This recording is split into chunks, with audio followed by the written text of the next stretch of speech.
जय श्री हरि।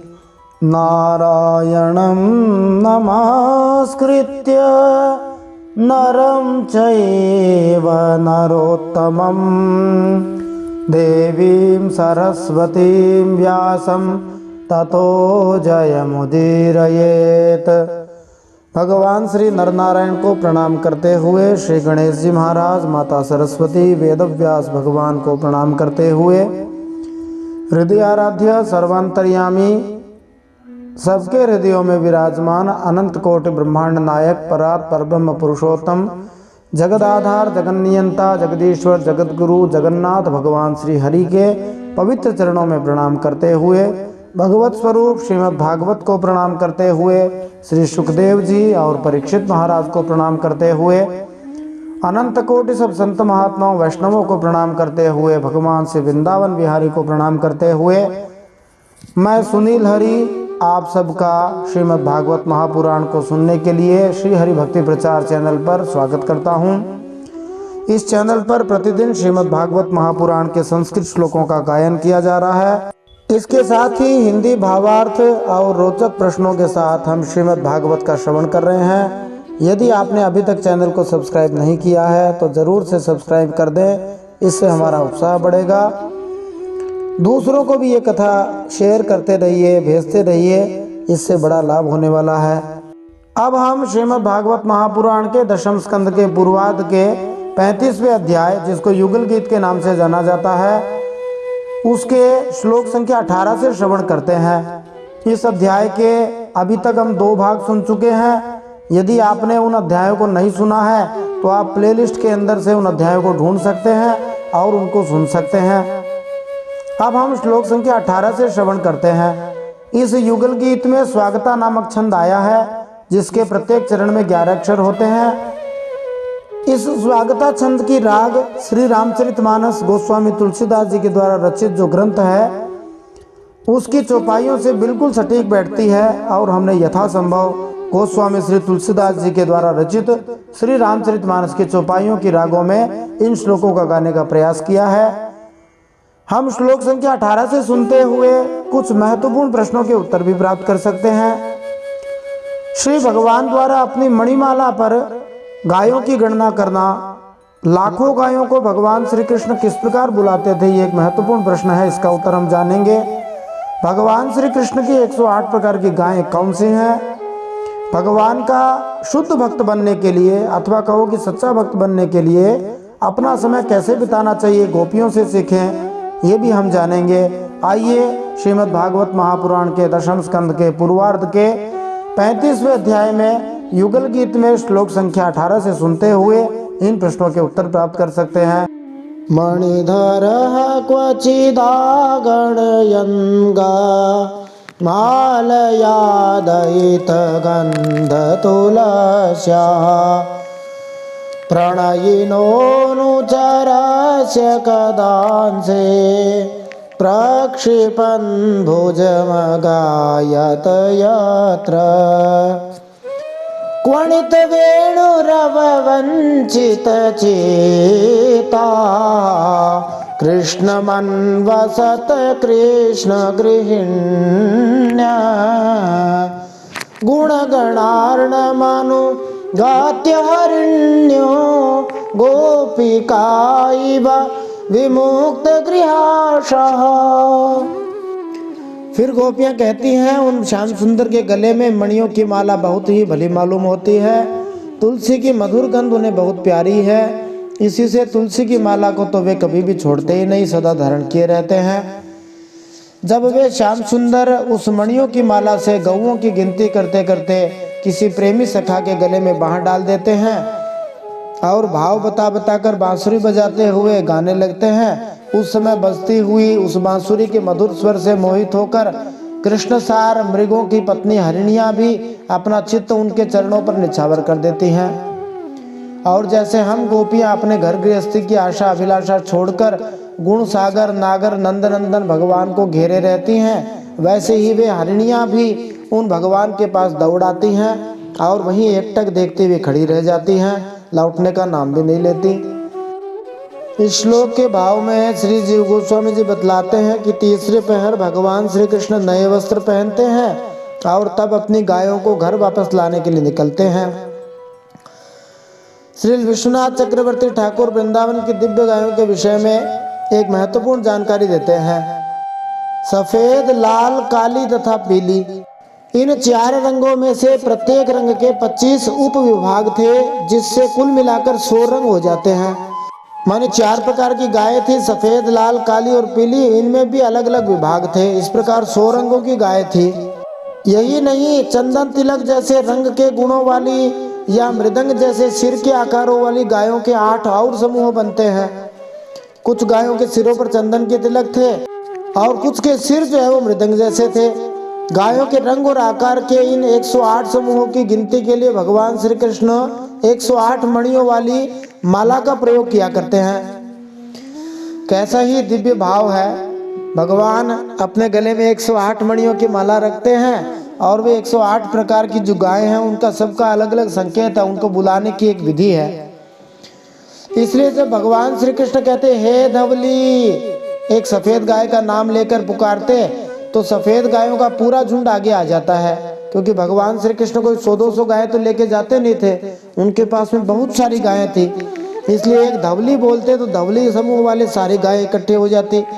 फिर जब वे हंसी, चंदनी, गंगा, मुक्ता ऐसे ऐसे नाम लेकर पुकारते हैं तो सफेद गायों के अन्य 24 और झुंड आगे आ जाते हैं। तो ये हंसी, चंदनी, गंगा और मुक्ता ये सब सफेद गायों के अलग अलग समूह बांट रखे थे, उनके नाम बता रखे थे। लाल रंग वाली जो गायें हैं उनमें कुछ गायों के नाम अरुणी, कुमकुम, सरस्वती, ये सब लाल रंग के पर्याय हैं। और काले रंग वाली जो गायें हैं उनमें किसी के श्यामला नाम, किसी का धूमला, किसी का यमुना, ये सब काले रंग के पर्याय हैं। पीले रंग वाली गायें कोई पीता, कोई पिंगला, कोई हरितालिका, ये सब पीले रंग के पर्यायवाची हैं, इन नामों से कही जाती हैं। जिन गायों के मस्तक पर तिलक लगा रहता है वे विचित्रा, कोई चित्र तिलका, कोई दीर्घ तिलका, कोई तिर्यक तिलका ऐसे कहलाती हैं। किसी के लंबा तिलक हो, किसी के तिरछा तिलक हो, किसी के चित्र विचित्र कई रंगों वाला तिलक हो। तो अन्य झुंड की जो गायें हैं उनमें कोई मृदंग मुखी थी, कोई सिंह मुखी थी, किसी का मुंह और सिर मृदंग जैसा था, एक तरफ से पतला दूसरी तरफ से मोटा, और कोई सिंह मुखी थी, आगे से मोटी पीछे से पतली। इस प्रकार नाम लेकर पुकारे जाने पर गायें आगे आ जाती हैं। और जब सबको जंगल से घर वापस लाने का समय होता है तो श्री कृष्ण यह विचार कर कि कहीं कोई गाय रह न जाए, उनकी गिनती अपनी मणिमाला में करते हैं कि हाँ पूरी 108 जो गायें हैं, ये 108 प्रकार की गायें हैं, वे वापस हमारे साथ जा रही हैं। कैसा ही दिव्य विज्ञान है, कैसा ही भक्तों का दिव्य भाव है, कैसे भगवान की सारी लीलाओं को समझ लेते हैं। केवल भगवान की कृपा से ही हो सकता है। कृपा बिना भगवान की लीला को न तो कोई गा सकता है, न कोई कह सकता है, न सुन सकता है, न समझ सकता है। अब प्रसिद्ध रविंद्र जैन के द्वारा गाए गए राग में हम इन श्लोकों को गाते हैं। हो मंगल भवन अमंगल हारी, द्रवंश दशरथ अजिर बिहारी, राम सिया राम जय जय राम, राम सिया राम जय जय राम। उसी तर्ज में गाते हैं। कुंद दाम कृत कौतुक वेशो,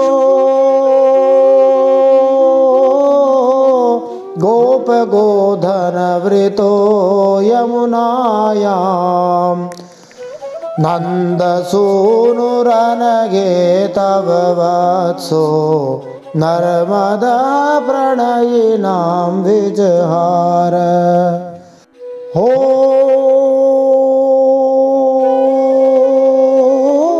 मंदवायुरूप वाक्यनुकूलम,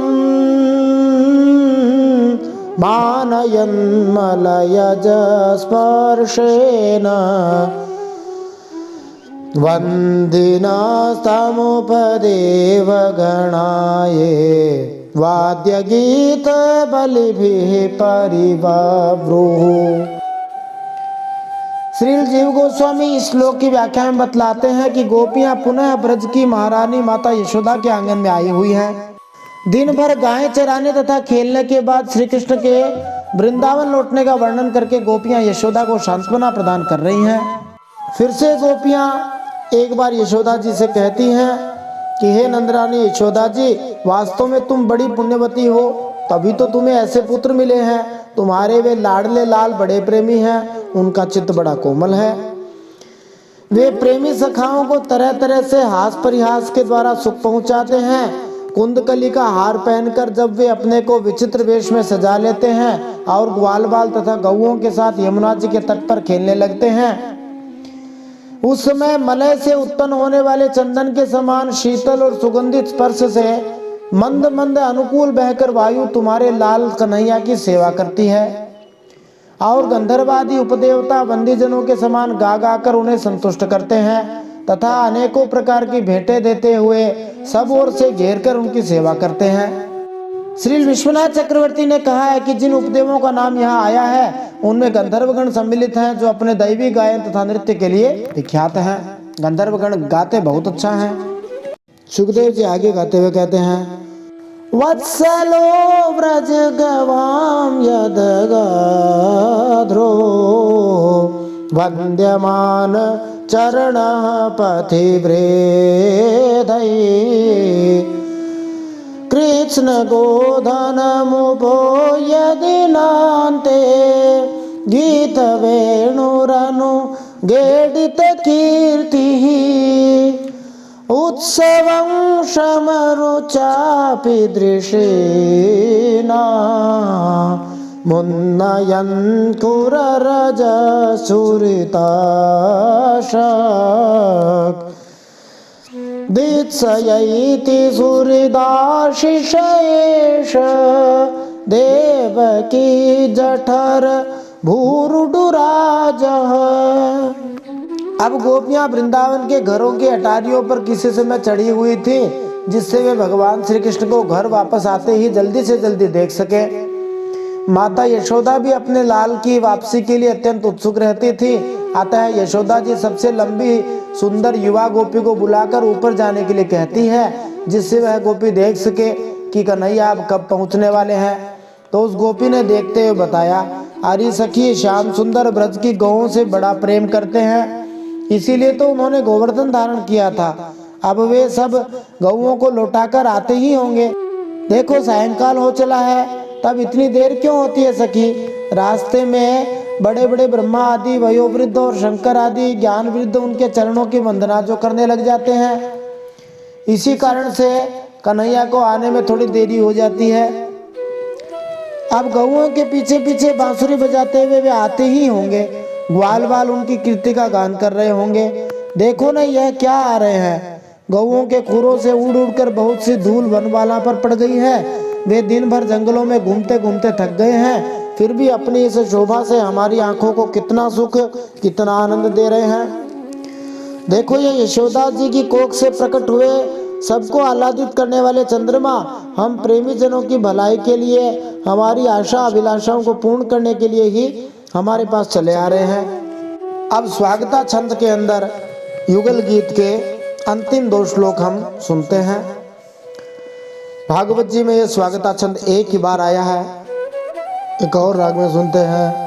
माधवी घूर्णित लोचन ईशन मानदः स्वसुहृदां वनमाली बादर पाण्डुवदनो मृदुगण्डं मण्डयन् कनककुण्डललक्ष्म्या यदुपतिर्द्विरदराजविहारो यामिनी पतिरिवैषधिनान्ते मुदितवक्त्र उपयाति दुरन्तं मोचयन् व्रजगवां दिनतापम्। फिर गोपियां कहती हैं, देखो कैसा सौंदर्य है, मद भरी आंखें कुछ चढ़ी हुई हैं, कुछ कुछ ललाई लिए हुए कैसी भली जान पड़ती हैं। आंखें थोड़ी थोड़ी लाल हैं जो बड़ी सुंदर लगती हैं। गले में वनमाला लहरा रही है। सोने के कुंडलों की कांति से वे अपने कोमल गालों को अलंकृत कर रहे हैं। माने कानों में जो सोने के कुंडल हैं उनसे गाल सुंदर लग रहे हैं। इसी से मुंह पर अधपके बेर के समान कुछ पीलापन जान पड़ता है और रोम रोम से विशेष करके मुख कमल से प्रसन्नता फूटी पड़ती है।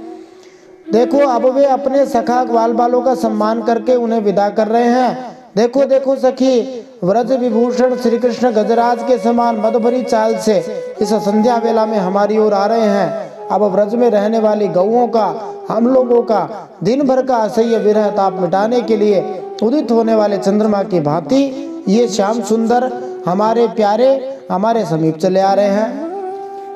गवाम शब्द संस्कृत के गो शब्द से व्युत्पन्न है, जिसके दो अर्थ हैं, गाय और इंद्रियां। इस प्रकार श्री कृष्ण ने व्रज लौटकर वृंदावन के निवासियों को दिन भर अपने से अलग रहने से उत्पन्न उनकी आंखों तथा अन्य इंद्रियों की पीड़ा को हर लिया। इस प्रकार यहाँ पर 25 श्लोक तक युगल गीत गाया गया है। रामचरितमानस की जितनी चौपाइयां ध्यान में आती है उसी हिसाब से इसको गाया जा सकता है। जितना हमारे ध्यान में आया हमने प्रयास किया। अब अंतिम श्लोक इस अध्याय का। श्री शुक उवाच एवं व्रज स्त्रियो राजन् कृष्ण लीलानुगायति रेमिरेह सुतच्चित्तास् तन्मनस्का महोदया। श्री सुखदेव जी कहते हैं, परीक्षित बड़भागिनी गोपियों का मन श्री कृष्ण में ही लगा रहता था। वे श्री कृष्ण में हो गई थी।